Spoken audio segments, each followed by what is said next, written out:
for the opportunity, first of all. अच्छी Pleasure, आवाज sir. है।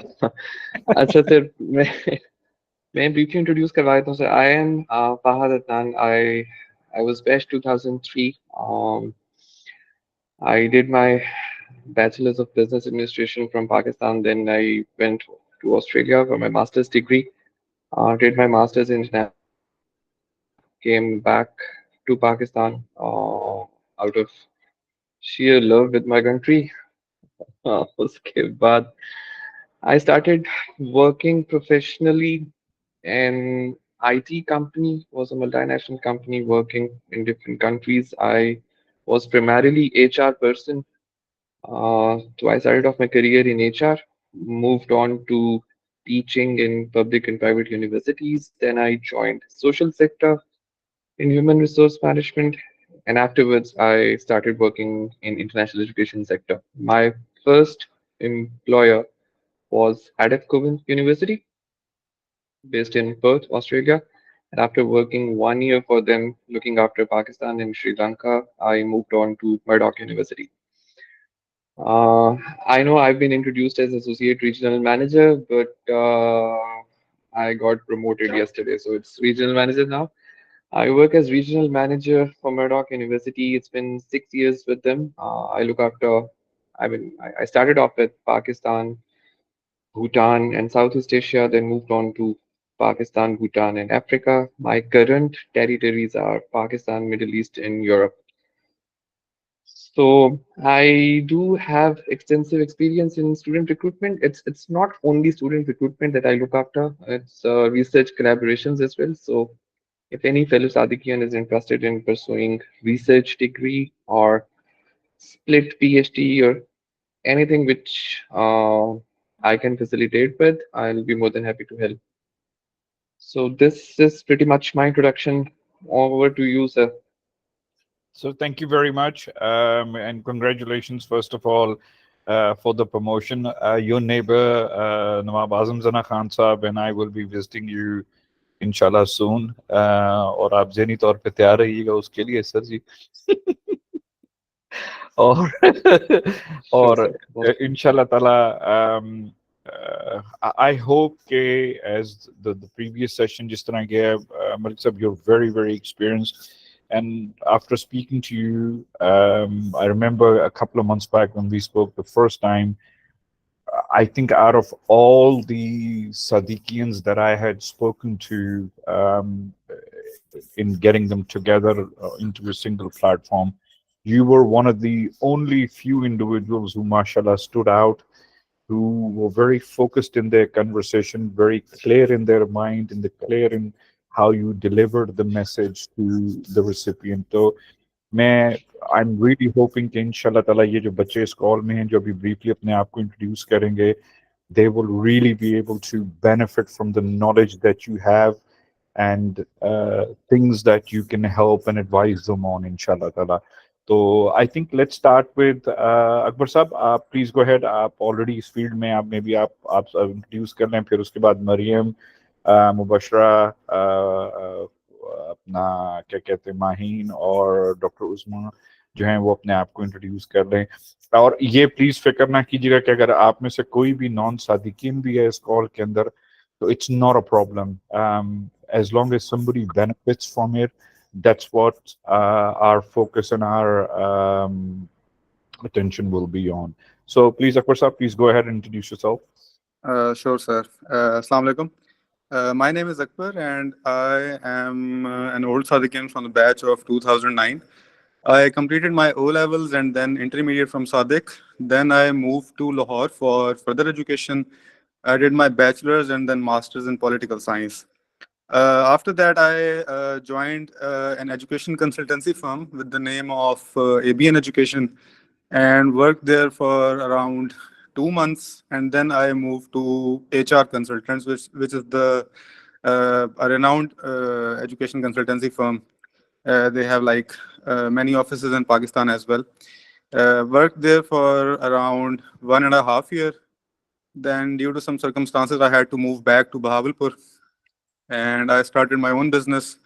Currently, I am working for United Kingdom recruiting students for UK and almost all the universities in the regions of England, Northern Ireland, Wales, and Scotland. So that's it. Thank you. Thank you very much. Greatly appreciated, sir. और इंशाल्लाह ताला आपके साथ भी, as I said to you, we'll have a separate session and see how we can work on that and get people to come and listen to the career advice that you'll give. Mariam Beta, please go ahead and introduce yourself and tell us about yourself. I'm Mariam Nadeem and I'm from Sahiwal. I recently graduated in English Languages and Literature, and currently I'm planning to opt Master's MPhil in English Language and Literature as well.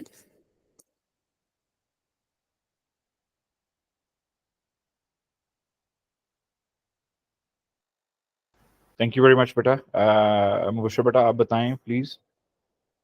Assalamu alaikum. My name is Mubashra. I'm currently doing BS in Information Technology from Rahima Khan, and I'm in 7th semester. I'm currently looking forward to think about my master's degree. Where should I go for it?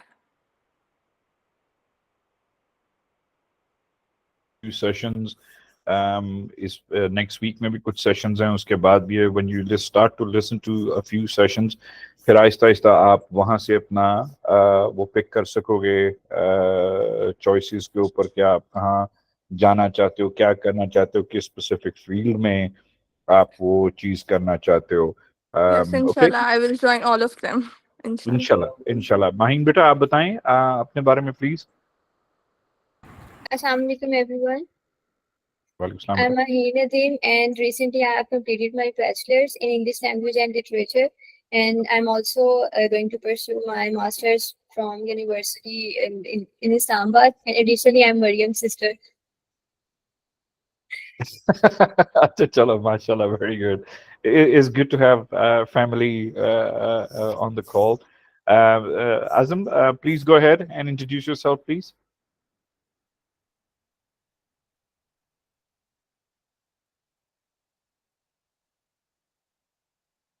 मुझे लगता है नवाब साहब जो हैं वो multitasking कर रहे हैं क्योंकि एक बैक एंड पे हमारी एक और कॉल भी हो रही थी. No problem. Okay, Malik Saab, over to you, sir. Please go ahead. So thank you very much. Since we don't have many people in the call, I don't have any specific housekeeping rules. So feel free to jump in if you have any question in mind. Let's make it more interactive. आपके जितने questions होंगे, उतनी ज़्यादा. I think this is the best time you can benefit from this session. To start with, I'm also part of counseling team in Sadiq Public School currently, and just to let you guys know, अगर आप school आना चाहते हैं तो we are having this event on 4th of October. जिसमें I'll be inviting many international universities to campus, और वो सिर्फ campus के बच्चों के लिए नहीं होगा. There will be a separate session. I'm still working on it. Have to discuss it with Sir Vakar and Sir Azam too. कि हम इसको कैसे ज़्यादा fruitful बना सकते हैं. So just to let you know कि on 4th of October there will be another session, face-to-face session in Sadiq Public School, inviting all the international universities from all over the Pakistan, जिनके representatives यहाँ पे हैं. To start with Australia, देखें जब आप ये decide करते हैं ना, या जब आप इन लाइंस पे सोचना शुरू करते हैं कि मैंने फॉरेन एजुकेशन के लिए जाना है, तो I always advise to use funnel approach. Funnel approach is that सबसे पहले आप you should finalise your country. Country जो प्रिडोमिनेंटली अट्रैक्टिव हैं स्टूडेंट्स के लिए, 4 countries जहाँ पे ज़्यादातर स्टूडेंट्स जाते हैं पढ़ने, it's USA, Canada, UK, Australia. There are multiple reasons why Australia can be the best choice. I'm not gonna push you to choose for Australia. I'm just gonna give you the information जो कि students को attractive लगती है as a study destination. So Australia students क्यों जाते हैं?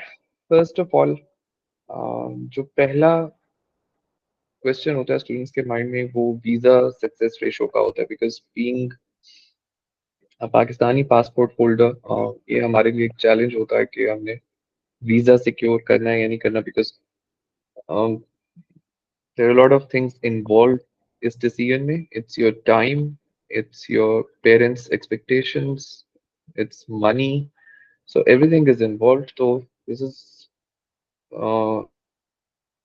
लेना चाहिए स्टूडेंट्स को in consultation with their parents as well. So Australia का visa success ratio, talking about the facts, last year 92%. तो बहुत सारे स्टूडेंट्स पाकिस्तान से Australia was their primary choice. This year it has gone down.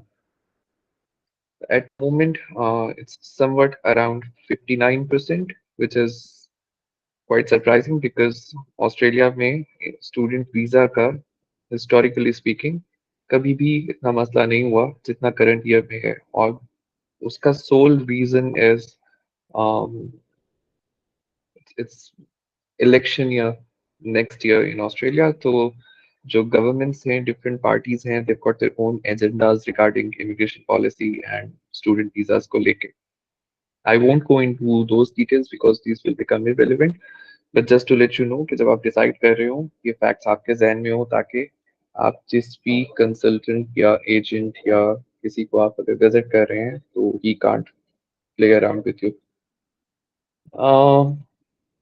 Second reason to go to Australia is its easy settlement option. For example, अगर आप चाहते हैं Australia, the minimum stay in Australia is 2 years to qualify for your post-study work rights. तो बहुत दफा ऐसे होता है स्टूडेंट्स को पता नहीं होता वो 1 year के मास्टर में इनरोल हो जाते हैं या 1.5 year के मास्टर में इनरोल हो जाते हैं और वहां जाके उनको पता लगता है कि जिस डिग्री में वो इनरोल हो गए हैं ये उनको पोस्ट स्टडी वर्क राइट्स के लिए क्वालिफाई नहीं करेगी तो then they they are panicked आपने ये रूल जरूर जहन में रखना है कि in Australia if you going to Australia for further education the minimum course duration you need to opt for is 2 years अगर आपने ऑस्ट्रेलियन वर्क एक्सपीरियंस को एंजॉय करना है अगर आपने वहां पे रह के काम करना है if you are planning to permanently settle there it gives you some extra points the minimum 2 years of education condition be it any state जिस तरह पाकिस्तान में different provinces हैं assuming now I'm just assuming that you don't have any prior knowledge about the region geographically Australia में we've got different states जिस तरह पाकिस्तान में हर province का एक capital है लाहौर पंजाब का कैपिटल है कराची सिंध का कैपिटल है तो ऑस्ट्रेलिया में डिफरेंट स्टेट्स हैं उन स्टेट्स के कैपिटल्स हैं ज्यादातर students I come across with in Pakistan उनको सिर्फ सिडनी और मेलबर्न का पता होता है they don't know anything else अगर मैं उनसे पूछूं कि ऑस्ट्रेलिया में आपको क्या पता है ऑस्ट्रेलिया के बारे में the only third answer I receive कि ऑस्ट्रेलिया में कैंगरूज है I don't blame students for the limited knowledge because when I went to Australia मेरा नॉलेज भी इतना ही लिमिटेड था so Sydney is capital of New South Wales, Melbourne is capital of Victoria, Adelaide is capital of South Australia. Area wise Australia की जो biggest state है it's Western Australia और उसका capital Perth है. State to state laws vary करते हैं तो जब भी आप study destination finalize कर रहे होते हैं using funnel approach आप पहले country finalize करते हैं then you finalise the state कौन सी स्टेट के लॉज फेवरेबल हैं आपके लिए या स्टूडेंट्स के लिए जहाँ पे वो इजीली जज इन हो सके और लिविंग कॉस्ट बहुत इंपॉर्टेंट फैक्टर होता है स्टडी डेस्टिनेशन चूज करने के लिए यूनिवर्सिटीज ऑस्ट्रेलिया में there are about 42 public universities private universities 2 या 3 है उसमें स्टूडेंट्स नहीं जाते almost all the universities are public universities जो कि favorite destinations होती हैं students की उन 42 universities में Few universities, they are very highly ranked. We call them G8, Group of 8. जिस तरह यूएस में आईवी लीग होती है, यूके में रसल ग्रुप रिनाउंड यूनिवर्सिटीज का ग्रुप है, इस तरह ऑस्ट्रेलिया में ग्रुप ऑफ 8 होता है. तो ये यूनिवर्सिटीज अपनी रिसर्च की बेसिस पे ये रैंकिंग अर्न करती हैं. सब स्टूडेंट्स के पास इतने रिसोर्सेज नहीं होते हैं कि वो फाइनेंशियली ग्रुप ऑफ 8 की ट्यूशन फी को रिक्वायरमेंट को मीट कर सकें, because these universities are pretty expensive. Average tuition fee per annum of group of 8 university, it starts from 40,000 Australian dollars. उसके बाद other universities जो कि again these are public universities, वो अपने multiple disciplines में world renowned हैं in their own capacity. उन universities की tuition fee per annum vary करती है somewhat around $32,000 to $35,000 per annum.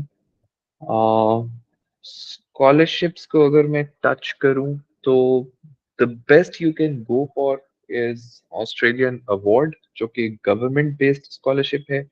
It has its own requirements. कुछ degrees में जब आप apply करते हैं तो you need to go for GRE और GMAT.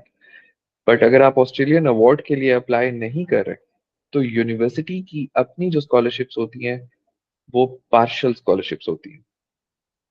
By partial scholarships, I really mean is कि कुछ universities 20% scholarship offer कर देंगी, which covers the duration of the course irrespective of your GPA. कुछ universities 25% scholarship offer कर देंगी in first year of the course. Again, it will be continued depending upon your academic performance over there. और कुछ universities scholarships बिल्कुल offer नहीं करती. Now, Australia. A quick question on this कि अगर first करें अब आप पहला सेमेस्टर आपने किया and you performed reasonably well in the first semester, तो उसके दौरान आप फिर स्कॉलरशिप के लिए अप्लाई करते हैं या you apply at the beginning of the course कि अगर आपको अगर let's suppose कि 10% 15 20 जो भी परसेंटेज है अगर आपको स्कॉलरशिप जो है वो अगर मिल सकती है तो वो आप during what particular time do you end up applying for it? Thank you for the question, sir. If I talk about Murdoch University and other couple of universities in Australia, वो आपको scholarship आपके offer letter में embed करके देते हैं. So if you meet the minimum requirements academically and minimum English requirements, जिसमें IELTS या PTE का टेस्ट होता है, अगर आप कोर्स के लिए एडमिशन के लिए ये दो रिक्वायरमेंट्स मीट कर लेते हैं तो ऑटोमेटिकली आपको स्कॉलरशिप मिल जाती है. You don't need to apply separately for scholarship.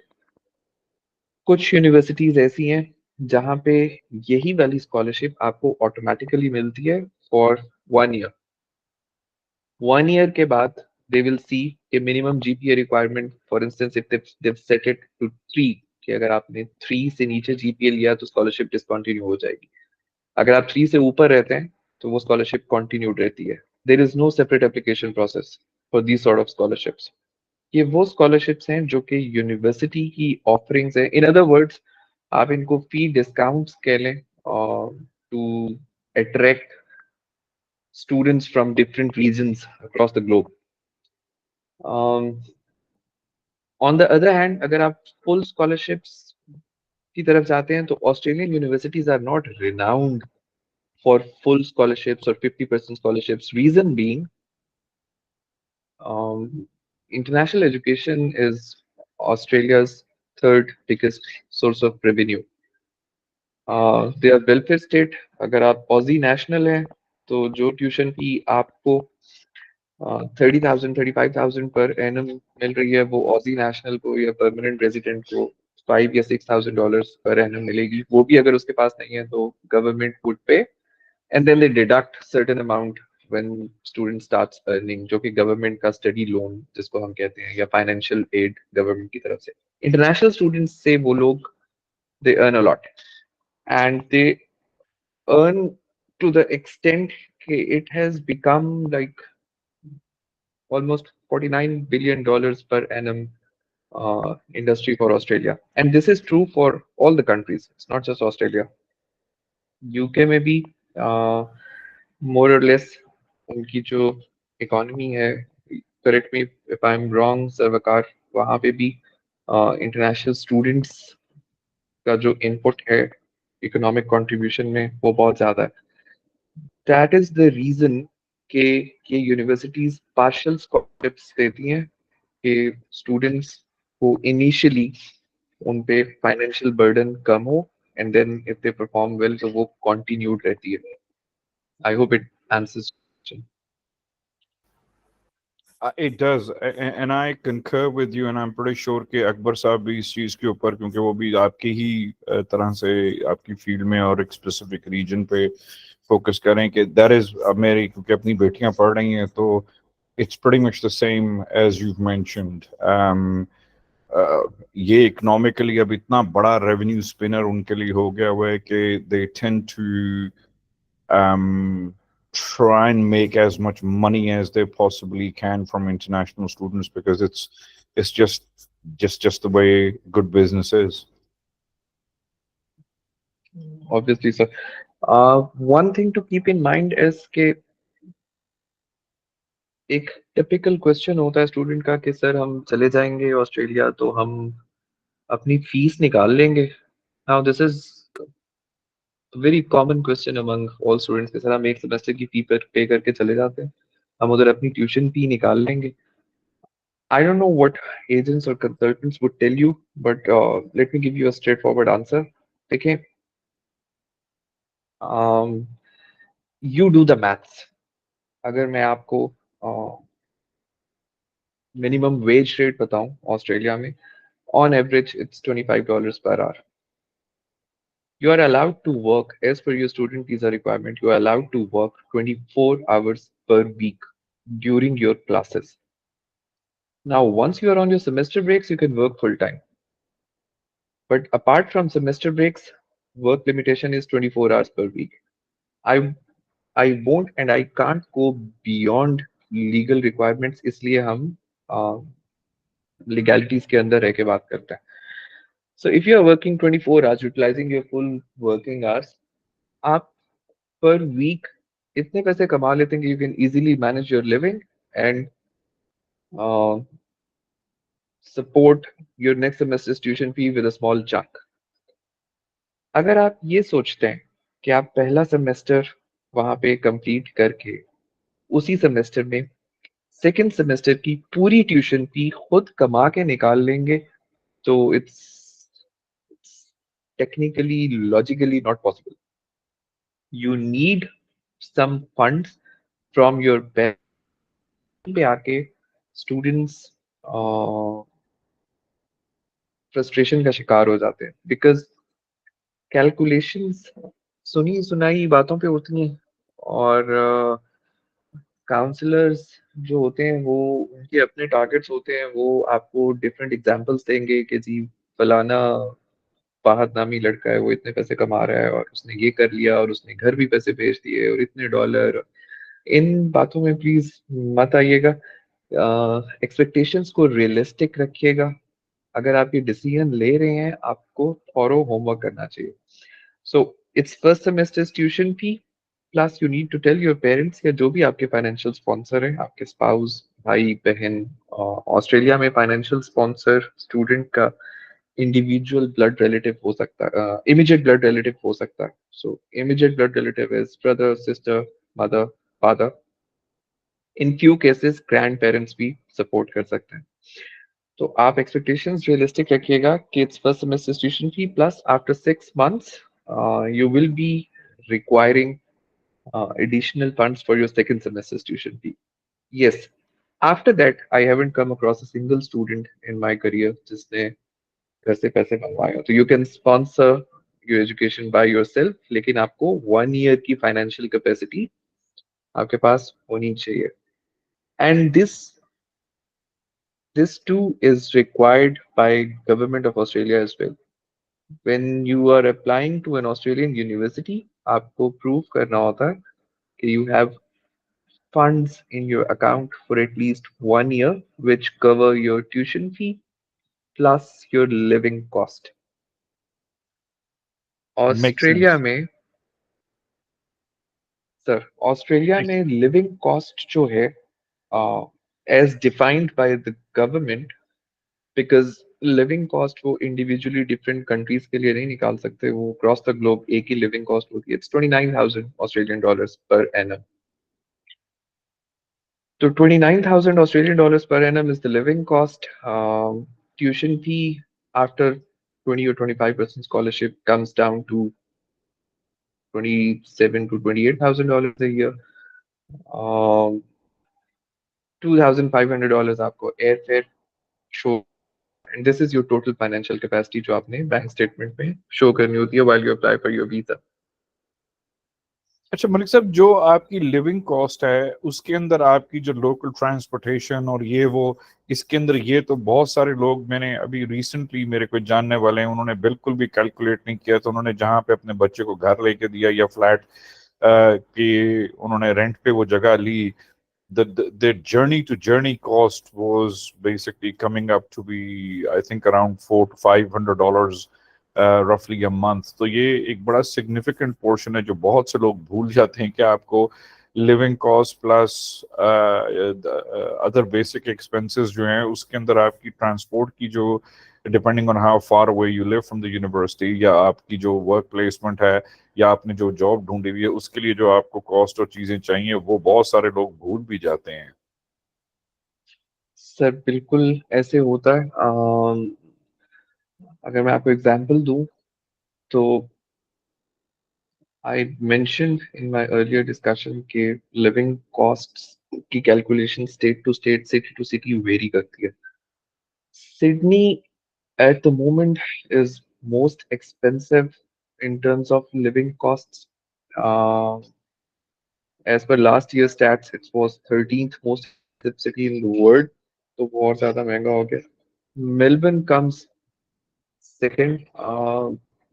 On the other hand, अगर पर्थ की बात करें तो Perth in terms of living cost is very affordable. It is also known as the most affordable state in Australia. Living cost की calculation कैसे करते हैं? For example आपकी जो लिविंग कॉस्ट होती है उसमें मंथली एक्सपेंस के दो मेजर फैक्टर्स, एक accommodation, second is transport. Now transport क्यों बड़ा फैक्टर है? You commute between 3 points. आपकी एक जगह जॉब होगी, एक जगह आपकी आपकी रेजिडेंस होगी, third point is your university. अगर आप यूनिवर्सिटी अकोमोडेशन में नहीं रह रहे तो आप इस What ट्रायंगल में about पूरा food महीना cost? What about sir I am the coming to third that. biggest component? हाँ, So I'm coming to that. So आप इस ट्रायंगल में पूरा महीना कम्यूट करते हैं तो एक सिग्निफिकेंट कॉस्ट बन जाती है। Now Perth as a city, for example,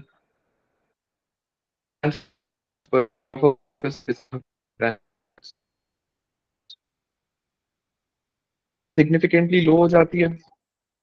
accommodation के ऊपर पर week rent on average is 160 to $200 per week. Now this figure is 40% lesser than Melbourne, 80% lesser than Sydney. तो आप मंथली जो आपकी कॉस्ट है उसमें स्ट्रेट $500-600 आपकी सेविंग सिर्फ इन दो कॉस्ट पे हो जाती है, इन दो एक्सपेंसेस पे हो जाती है। अगर आप इसको कंपेयर करें big metropolitan cities of Australia से। Food is not that expensive. I assume रोज आप बाहर नहीं खा सकते। अगर आप बाहर रोज खाते हैं तो one time meal cost you, full meal cost you $20 approximately, which includes burger, fries, and drink. Most of the students, they they cook in homes, और फूड की कॉस्ट $400 to $500 पर मंथ से ज्यादा नहीं आती है। I am talking about specifically Perth. Sydney में आप $100 add कर लें, मेलबर्न में आप $80 ऐड कर लें। पर मंथ लिविंग कॉस्ट अगर मैं आपको बताऊं, Perth की for example, so it shouldn't exceed 1200 to 14 per month. My definition of reasonable lifestyle can be different than yours. My definition is a reasonable lifestyle में एक room में दो लोग या दो लड़कियां रह रहे हैं, कोई महीने में 2-3 दफा उन्होंने डाइन आउट भी कर लिया है, कोई एक आधी दफा उन्होंने मूवी भी देख ली है, तो दिस इज रीजनेबल. बट अगर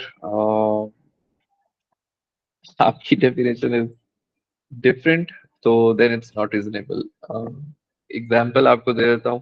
for example, people who smoke, उनके लिए बड़ा चैलेंजिंग हो जाता है, बिकॉज एक सिगरेट की जो डब्बी है ना, वो तकरीबन 13,000 की. तो इट्स वेरी एक्सपेंसिव. सर यहाँ पे मैं थोड़ा सा ऐड करना चाहूंगा इस बात पे.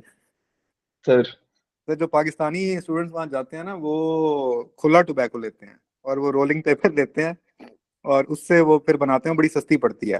क्योंकि मेरा एक कज़न है, वो गया था वहाँ पे, तो उसने यही बताया था कि जो नॉर्मल है वो तो बहुत ही ज़्यादा एक्सपेंसिव है, लेकिन ये है कि वो ये नॉर्मल लाइक जो ओपन टोबैको मिलता है ना वहाँ पे, वो लेके तो उसको वो करके वो कर लेते हैं. Sir just to ultimate option तो ये होनी चाहिए कि वो they stop smoking all together when they get to Australia. वो उसका वेदर, उसकी हर चीज एंजॉय करें और अपनी हेल्थ के ऊपर फोकस करें. फॉर द फर्स्ट टाइम अगर उनको साफ सुथरी हवा मिल रही है और भावलपुर से या इधर उधर कहीं से भी मिल रही है बेहतर हवा, तो उसको वो अपॉर्चुनिटी को रियलाइज करें.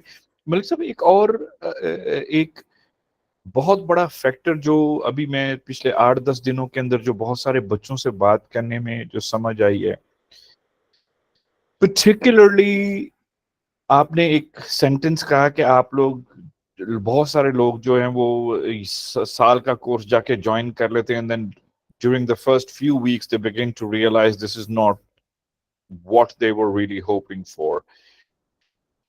What are the things that you would suggest to keep in mind? Is this a more of a consultant based thing, और या ये जो बच्चा बच्ची जो एडमिशन ले रहे हैं ये उनको रिसर्च ज्यादा डीपली करने की जरूरत है? where does that gray line exist के वो किस तरीके से उन पिटफॉल से अपने आप को बचा सकते हैं कि अगर वो एक पर्टिकुलर फील्ड में के इंफॉर्मेशन टेक्नोलॉजी, इस तरह कुछ बच्चियां हैं इसमें कॉल के अंदर जो इंफॉर्मेशन टेक्नोलॉजी पढ़ रहे हैं, if they now want to do masters within it, तो मास्टर्स की फील्ड के अंदर भी 25 चीजें और निकल आती हैं. So how would they prevent themselves from falling into that trap of going into the wrong number one course? और फिर उसमें से ये भी बताइएगा कि कितना मुश्किल और आसान होता है to switch into another course. Sure sir, मैं एक्सप्लेन कर देता हूँ. सर सबसे पहले तो प्रोसेस को समझना बहुत जरूरी है. स्टूडेंट्स हमारे ज्यादातर रिलाय कर रहे होते हैं एजेंट इंफॉर्मेशन के ऊपर. I'm not, I don't mean to say any derogatory remarks to agents, but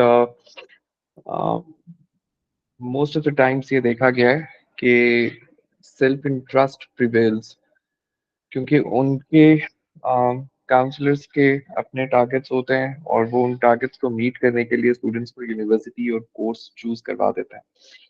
sir जो प्राइमरी रूल है ना, वो ये है कि any course student wants to go in, it should be minimum 2 years. Undergraduate पे ये applicable नहीं होता, क्योंकि undergraduate होता ही 3 years का minimum. ऑस्ट्रेलिया में bachelor's 3 years का होता है. पाकिस्तान का 4 years of bachelor's is equivalent to 3 years of bachelor's in Australia. हम इसको अपनी लैंग्वेज में AQF7 बोलते हैं, Australian qualification framework level 7, which qualifies for master's degree. Masters में ये रूल एप्लीकेबल है, बिकॉज मास्टर्स डिग्री में फॉर एग्जांपल LLM काफी सारे स्टूडेंट्स चले जाते हैं. LLM 1 year का होता है, कई यूनिवर्सिटीज में 1.5 year का है. क्रिमिनोलॉजी कुछ बच्चे पढ़ने चले जाते हैं, वो 1 year 1.5 year का है. मास्टर्स ऑफ बिजनेस एनालिटिक्स में कुछ बच्चे चले जाते हैं, वो 1.5 year का कुछ यूनिवर्सिटीज में कोर्स है, वो उसको ऑप्ट कर लेते हैं. सो फर्स्ट थिंग कि 2 years का कोर्स होना चाहिए. सेकेंड थिंग, ऑस्ट्रेलियन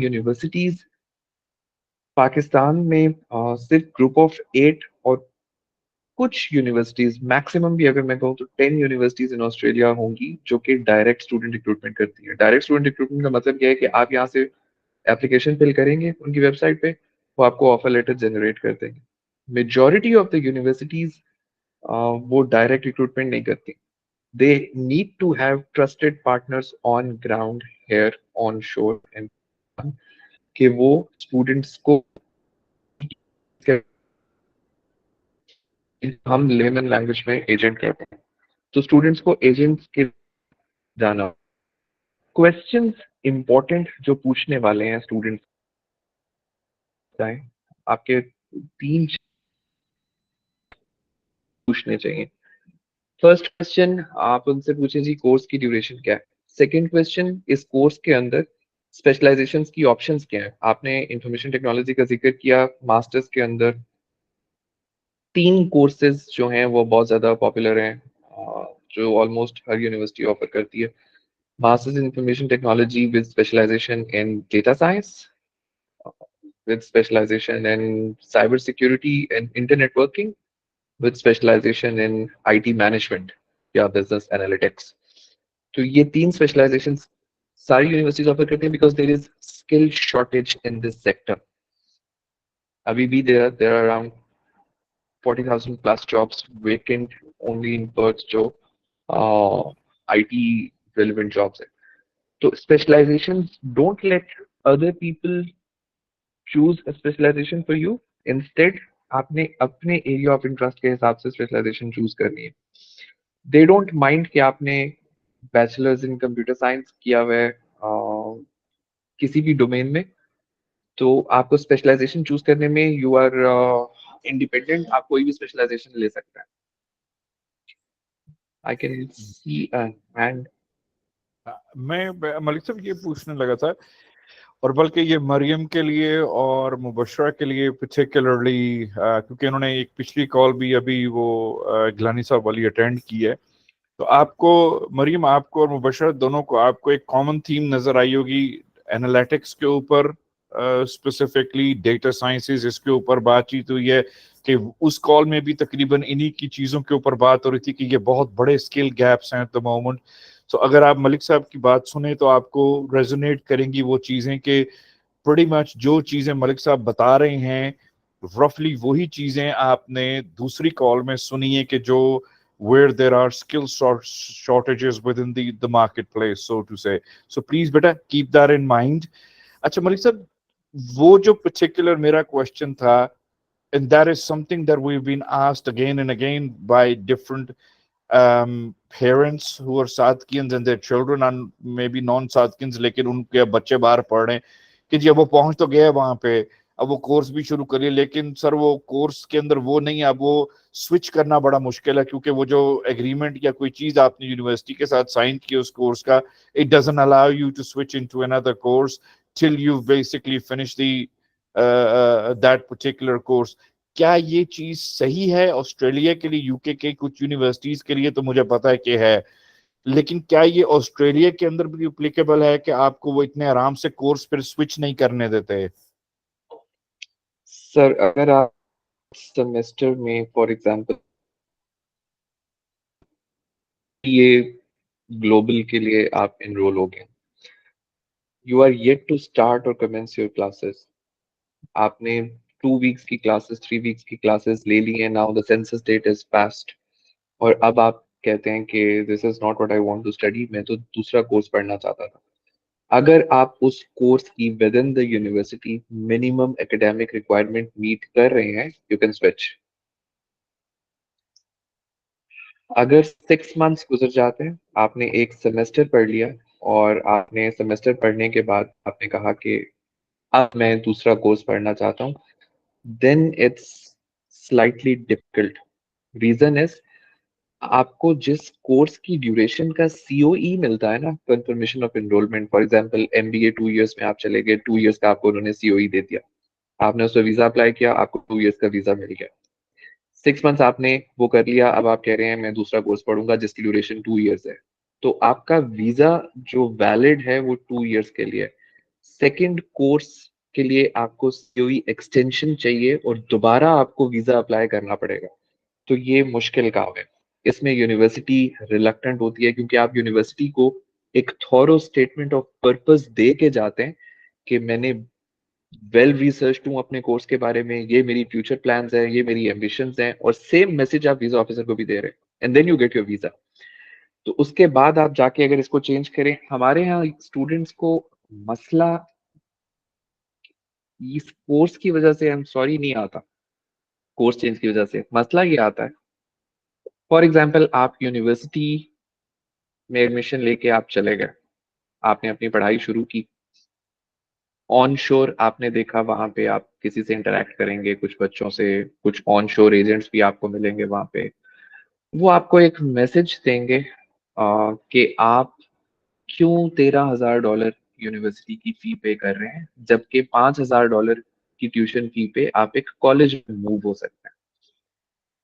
तो this will be the turning point in the academic journey of student. वो अपनी यूनिवर्सिटी की पढ़ाई को छोड़ के कॉलेज की पढ़ाई में जाना चाहता है, क्योंकि वो सस्ती है, क्लासेस भी अटेंड नहीं करनी पड़ती, अटेंडेंस का कोई इतना रूल नहीं है, और वो कहता है कि मैं वक्ती, जिस तरह पाकिस्तानी को नॉर्मली रॉयल रोड्स पसंद आती हैं, शॉर्टकट्स जिनको कहते हैं, तो वो वक्ती डॉलर्स के चक्कर में वो अपना एजुकेशन प्रोवाइडर चेंज कर लेता है।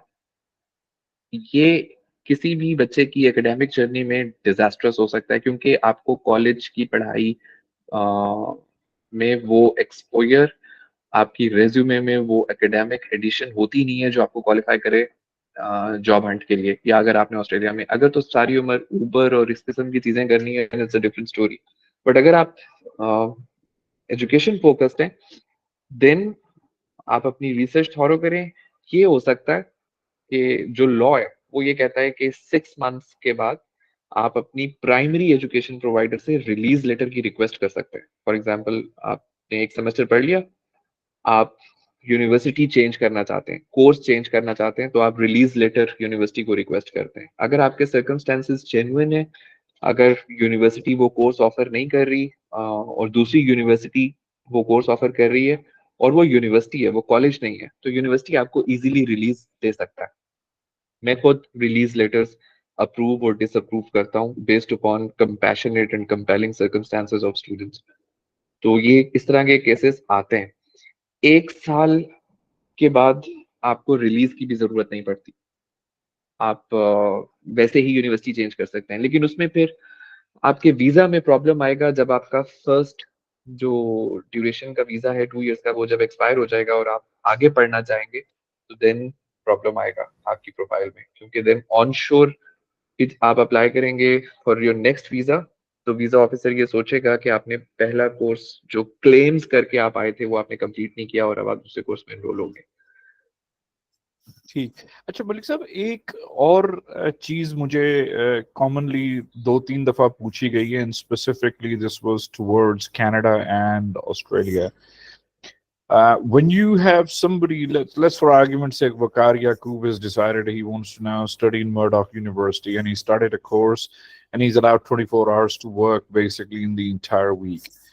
But during that period, उसने कहीं internship के लिए offer कर दिया, and that is non-paid.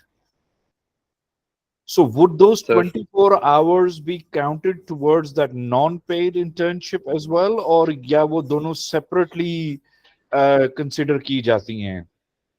Sir separate है बिल्कुल।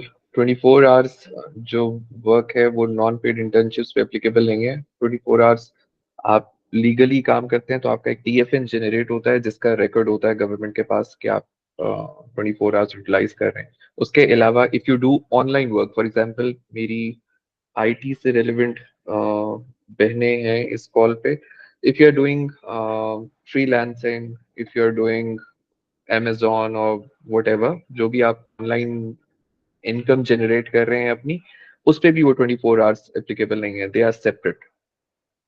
अच्छा, very good. Okay. This was something that's been asked by some Sadhkins in the group a couple of times, and I wasn't quite sure कि मैं उनको क्या उसका आंसर देता. I said to them, I'll get back. Acha, I think in the interest of time, we've got about 15 minutes left in the call. आप लोग बच्चों में से जो सवाल पूछना चाहते हैं फहद साहब से, please feel free to ask those questions. और ये बेटा अपने ज़हन से निकाल देना, have that confidence within yourselves कि कोई क्वेश्चन भी स्टूपिड नहीं होता, कोई क्वेश्चन जो है वो ऐसा नहीं है कि जो नहीं पूछना वो हमारी बेइज्जती हो जाएगी अगर ये सवाल पूछेंगे। No, nothing like that. Ask anything that you have in mind which can help you get an answer। आप वो सवाल पूछ ही इसलिए रहे हैं कि आपके पास उसका जवाब नहीं है। So therefore be confident in yourselves and ask that question please। Sir मेरा एक क्वेश्चन है सर सर, ये बताएं कि ये जो करंट जो सिचुएशन चल रही है ऑस्ट्रेलिया की, जिसके अंदर स्टूडेंट्स वहाँ जाके मास्टर्स डिग्री कंप्लीट कर रहे हैं 2 इयर्स की, तो उसके बाद उनको टीआर मिल जाती है। तो टीआर के सर टाइम पे वो अपना लाइक वहाँ पे वर्क वगैरह ढूंढते हैं। अगर उनको कोई जॉब मिल जाती है अच्छी रिलेटेड टू देयर डिग्री, या अगर नहीं भी मिलती तो सर उसके बाद पीआर कितने टाइम बाद मिल जाती है? लाइक मतलब इसमें क्या ड्यूरेशन होता है और क्या पॉइंट्स होते हैं जो स्टूडेंट, क्या रिक्वायरमेंट्स होती हैं जो उन्हें फुलफिल करनी होती हैं? जैसे मैंने ये सुना है कि अगर किसी स्टूडेंट के पास आइल्स है तो उसके चांसेस ज़्यादा होते हैं। कुछ स्टूडेंट्स होते हैं जो विदाउट आइल्स जाते हैं, मतलब कोई डिफरेंट टेस्ट वगैरह करके, तो उनके चांसेस कम होते हैं। ज़रा इस पे थोड़ा सा क्लियर कर दें कि ये इसका क्या लाइक है सारा। Sir thank you for the question. IELTS का इससे कोई ताल्लुक नहीं है। जो भी इंग्लिश लैंग्वेज का test acceptable by department of home affairs Australia है, वो इक्वल वर्थ रखता है, be it IELTS be it PTE. Coming towards your question, PR जो परमानेंट रेजिडेंस है ऑस्ट्रेलिया की, वो पॉइंट्स बेस्ड सिस्टम है। आपके डिफरेंट फैक्टर्स सम अप करते हैं मिनिमम रिक्वायर्ड पॉइंट्स को। वो फैक्टर्स क्या हो सकते हैं? आपकी एज हो सकती है, आपके आइल्स के पॉइंट्स हो सकते हैं, आपकी 2 इयर्स का मास्टर्स हो सकता है ऑस्ट्रेलिया में, आपका रीजनल एरिया से अगर आपने मास्टर्स किया, for example Perth is a regional city, वहां से आपने मास्टर्स किया तो आपको 5 पॉइंट्स उसके मिल जाते हैं। इफ यू आर मैरिड और आपकी मिसेस ग्रेजुएट हैं या आपके स्पाउस ग्रेजुएट हैं, उनके कुछ एडिशनल पॉइंट्स हैं। Plus if you have secured a job in your relevant field, तो उसके एडिशनल पॉइंट्स मिल जाते हैं। तो टेम्परेरी रेजिडेंस इज 2+1। जो मेट्रोपॉलिटन सिटीज में होती है, सिडनी मेलबर्न में, वो 2 इयर्स की टेम्परेरी रेजिडेंस आपको मिलती है। हम इसको पोस्ट स्टडी वर्क राइट्स कहते हैं। और रीजनल सिटीज में अगर आप उस पीएसडब्ल्यू के टाइम पे अगर आपने रेलेवेंट जॉब ढूंढ ली तो आपको 1 ईयर एक्स्ट्रा मिल जाता है। इन 3 इयर्स में आपने अपने पीआर के पॉइंट्स पूरे करने हैं, आप चाहे जैसे भी कर लें। और कई स्टूडेंट्स इस तरह करते हैं कि उनका बैकग्राउंड बिजनेस का होता है। फॉर एग्जांपल, अब उन्होंने एमबीए में एडमिशन लिया है और MBA is a generic degree, तो एमबीए स्किल शॉर्टेज में नहीं आता, और अब उन्होंने अपनी डिग्री कंप्लीट कर ली, दे हैव 2 more years वहां पे काम करने के लिए, तो वो उन 2 इयर्स में कोई टेक्निकल कोर्स कर लेते हैं टेट से, या सर्ट 4 हम उसको बोलते हैं। कुछ हॉस्पिटैलिटी में डिप्लोमा कर लेते हैं कुछ लोग, जो कि स्किल शॉर्टेज से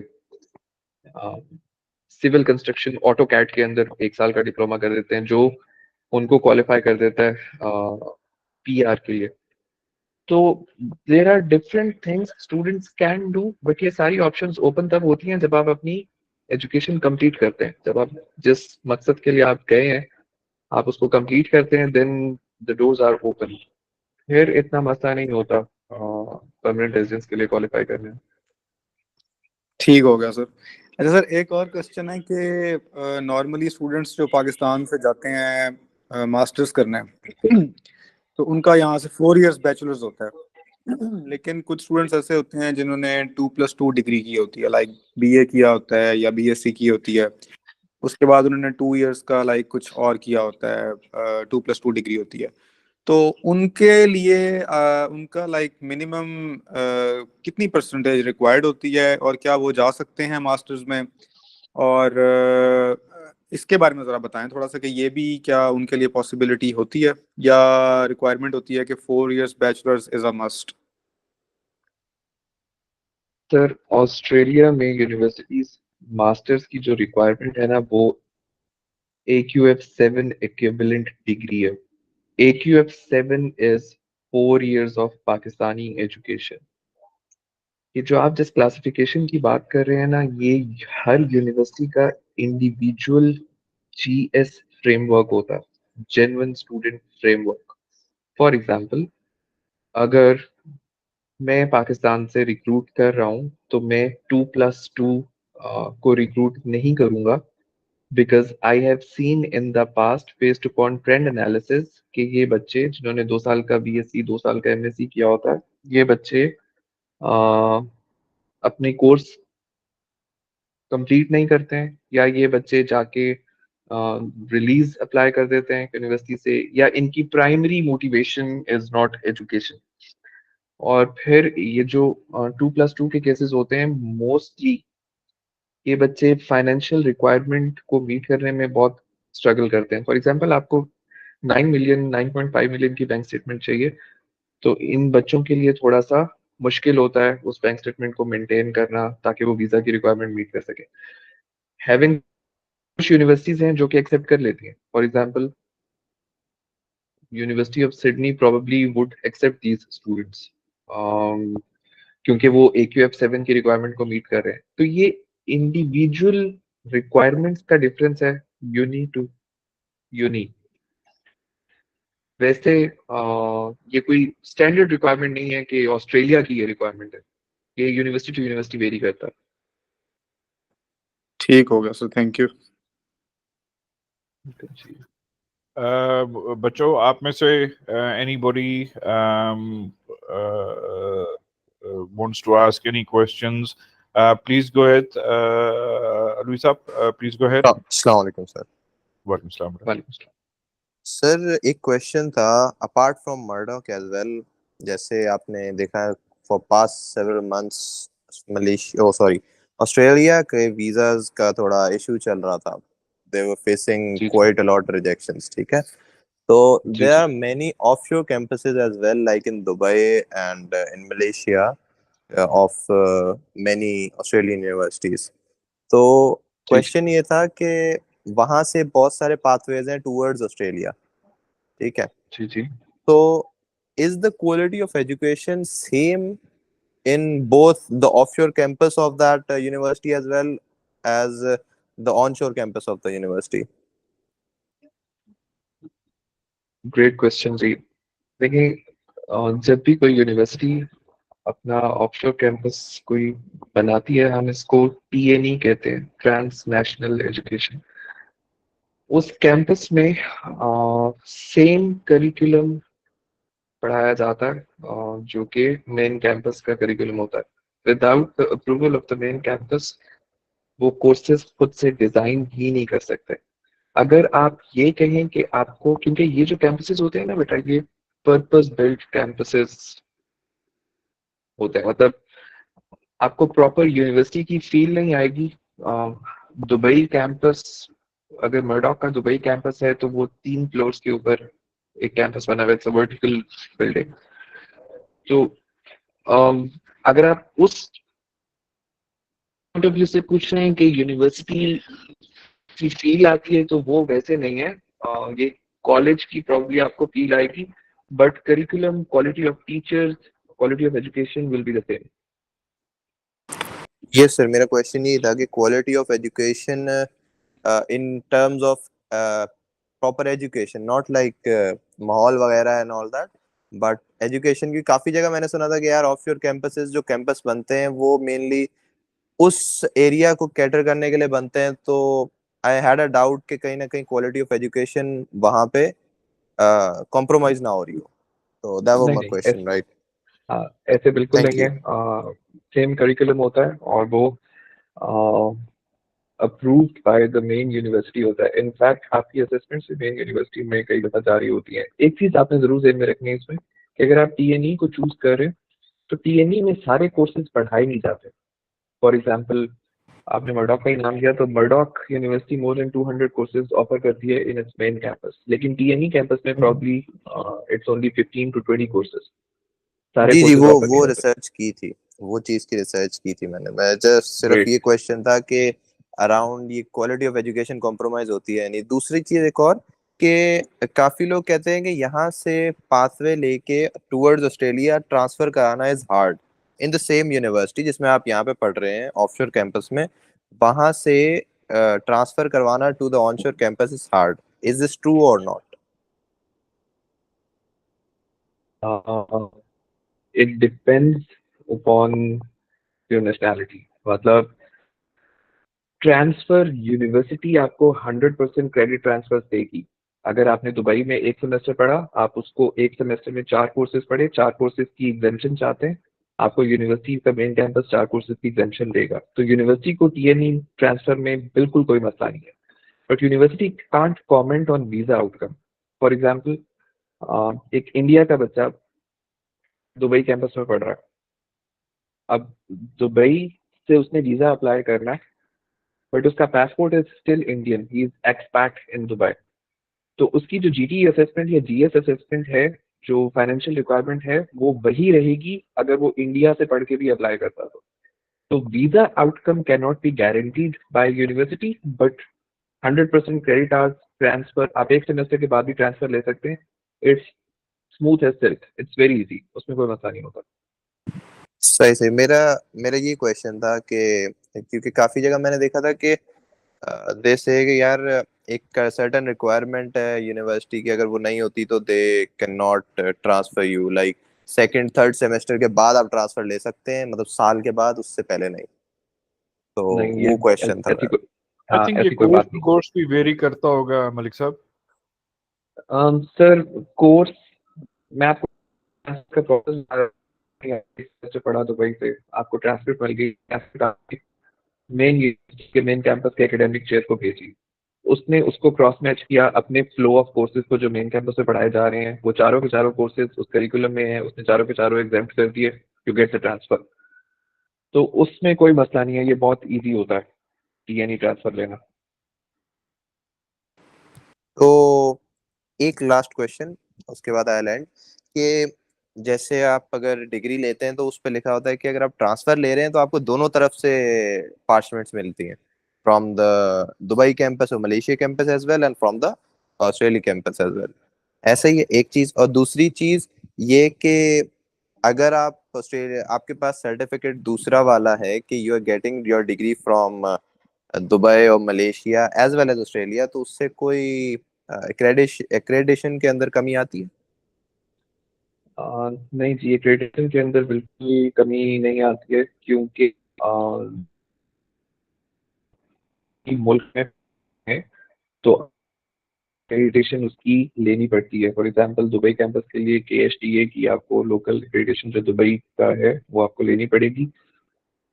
आपको मेन कैंपस की मिलती है, वो which is recognised across the globe being a public university. तो इस तरह नहीं होता। I missed your first part of the question, आप प्लीज दोबारा पूछ सकते हैं? फर्स्ट क्वेश्चन क्या था? फर्स्ट क्वेश्चन वाज कि wait a second, first question, ये आपने कौन सा क्वेश्चन का जवाब दिया? या आपने इसका दिया ना कि एक्रेडिटेशन के सेकंड अंदर पार्ट। कमी नहीं आती? जी नहीं, उसमें कुछ नहीं होता है। इसी क्वेश्चन का first part I missed that.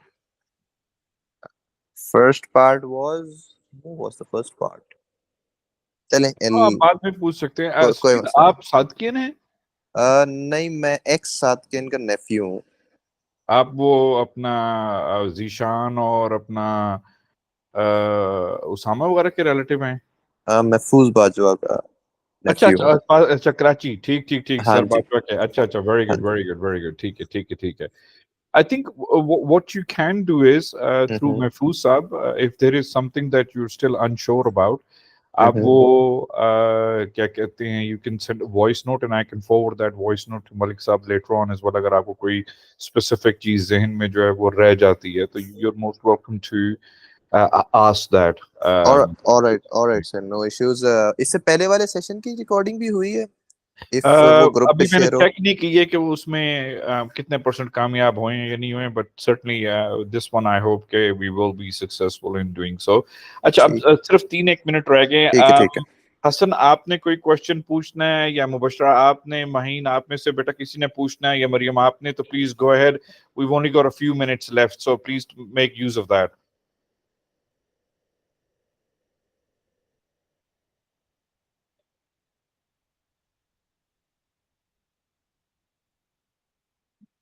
Looks like we're in good shape, Malik Saab, on that. It's your dinner time very soon. Sir Sir, I'm questions वैसे happy काफी to. आते हैं माइंड में। मेरे माइंड में काफी क्वेश्चंस हैं क्योंकि मैं खुद भी इससे रिलेटेड हूँ, लेकिन वही है कि टाइम शॉर्ट है तो मैं अभी नहीं पूछ सकता। वो यही था, लाइक थोड़ा बहुत वीजा से रिलेटेड चीजें काफी माइंड में हैं क्योंकि वो मुझे आप इतना। मलिक साहब के साथ आप टाई अप कर लीजिएगा ना जी किसी जी वक्त, तो जी आप उनके साथ, फिर क्या आप भावलपुर में ही हैं, तो मलिक साहब भावलपुर में होते हैं, फ्यू डेज अ मंथ होते हैं, तो आप उनके साथ कोऑर्डिनेट कर सकते हैं। I'm pretty sure कि he'll be able to give you the relevant advice on that. Sure sir sure. अच्छा बच्चा, Sir, आप लोग में also, से लगता है कि we're in good shape, उनमें से तो किसी नहीं है। मलिक साहब, I would suggest कि let's start with your wrapping up comments of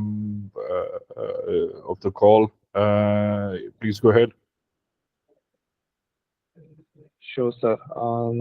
So first of all, I'm happy if anyone is uh, in need of my email address, so please feel free to reach out to Sir Vakar. आपसे उनको email address दे दीजिएगा. I'll be happy to answer any queries they would have in future. For the call, wrapping up comments is, first of all, thank you so much for joining this platform that has been initiated. I think it's a wonderful thing to think that you have regarding foreign education. I'm sure discussing it with Sarvakar, this is one of many more to come. ये session जो है और so primary motive must be education. It should be used as medium to go abroad, because अगर आप दूसरे frame of mind से जाते हैं तो फिर चीजें they don't turn up as you would expect them to be, और फिर वो frustrations और wrong decisions और वो सारी चीजें फैमिली के लिए भी होती हैं मसले मसाइल। तो if you are up for it, go in full. आप अपनी research फॉलो करें। a lot of resources are available online जहाँ पे मेरी help चाहिए ऑस्ट्रेलिया।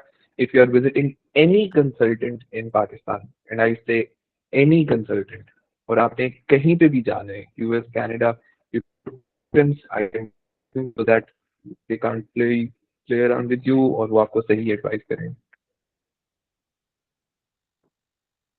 ये बिल्कुल आपकी बात मलिक साहब बिल्कुल ठीक है, and I think this homework is something that the individuals need to do। और आपकी इस बात के साथ मैं बिल्कुल कंकर करूंगा कि the primary focus of moving out of this country should not be to just seek basic employment। उबर का ड्राइवर बनना नहीं होना चाहिए। it should be आपको जॉब मिल जाएगी, रिस्क मेरे रब ने आपको देना है, क्योंकि उसका वादा है हर इंसान के साथ कि वो रिस्क देगा।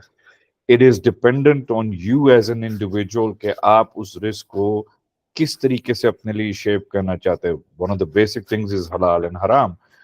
बाकी बहुत सारे फैक्टर्स अगर आप पढ़ेंगे तो फिर ऑब्वियसली आपके पास नंबर ऑफ ऑप्शंस जो हैं वो उतनी बढ़ जाती हैं। अगर आपने ऊबर ही रहना है या आपने ग्रोसरी स्टोर में ही जाके काम करना है, तो फिर आपकी जिंदगी भर की ऑप्शंस भी उसी तरह ही होंगी। फिर आप ग्रोसरी स्टोर से निकलने के बाद फिर ग्रोसरी स्टोर ही शुरू करते हैं या उससे रेलेवेंट कोई और कारोबार शुरू कर लेते हैं। So if you finish your basic education, as Malik Saab has summed up, it is absolutely essential that we do this. One of the reasons why we're failing in the world ranking across multiple fields is simply कि हमारी जो educational ability है उसके ऊपर हमने focus करना छोड़ दिया है। दूसरी मलिक साहब आपसे मेरी एक रिक्वेस्ट होगी कि अगस्त का तो ये हमने सेशन ये वाला कर लिया है। If we can make these sessions in September with you as well, I think that would do good.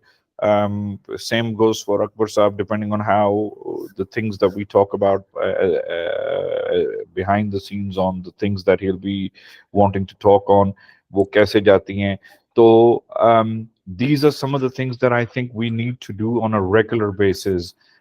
One of the themes that came out from the previous call, networking, making sure we use the right platforms like the LinkedIns of the world, our presentation in how we are as individuals, how we talk, how we come across, how we write things down. All these things matter when you're filling your applications, the type of consultants that you're sitting with. इसमें आपकी बात को मैं second कर रहा हूँ कि आपके लिए बहुत ज़रूरी है कि आप खुद अपना होमवर्क करें, लेकिन वो ये सारी चीज़ें एक से दो दफ़ा जब लोग कॉल्स में आना शुरू होंगे, they'll begin to realize the importance of doing all those things and how and what sort of an impact that they will have on their lives. Yes, True, sir. sir. Very true. Cool. Right. I think we're pretty much coming up to time now. Thank you very much, everybody, for joining the call and for taking the time out, especially the girls who've made that effort. And even, Alvisa, for you as well. कि आप लोग आए हो बेटा, आप लोग इस चीज़ से बेनिफिट कर रहे हो. अल्लाह करे कि आप लोग अपनी लाइफ्स में ये जो चीज़ें सुन रहे हो, आप उन चीज़ों को यूटिलाइज भी करो. पर पढ़ाई पे फोकस करोगे तो आगे आपके लिए नंबर ऑफ ऑप्शंस खुलेंगी. अगर जाके सिर्फ ये फोकस है कि मैंने वो $4 कमा लेने हैं, तो फिर वो $4 तो आप कमा लेंगे, but a significant portion of your education will then just basically be stagnant, या वो altogether वो wiped out हो जाती है. तो फोकस करें स्पेशलाइजेशन के ऊपर किसी चीज में जाने के लिए, ताकि कल आपको वो फ्यूचर अर्निंग्स के लिए भी उतनी ही बेनिफिशियल आपके लिए वो हों. Cool. Thank you very much, everybody. Have a wonderful evening. Malik Saab, once again, really, really thankful to you for taking this time out and spending time with us. मेरा ख्याल में आप ग्रुप के अंदर जरूर लिख दीजिएगा जो भी आप अपना सम अप नोट्स लिखना चाहें, और उसमें अपना ईमेल वगैरह, फोन नंबर जरूर प्लीज लिख दीजिएगा. और इंशाल्लाह ताला, I hope कि we'll be able to do another session in September as well. Sure, sir. Inshallah. Thank you very much, everybody. Really appreciate the time. Thank you. Thank you. Thank you, sir. Thank you very much. Thank you, sir. Thank you very much. Allah. Thank you. Assalamu alaikum.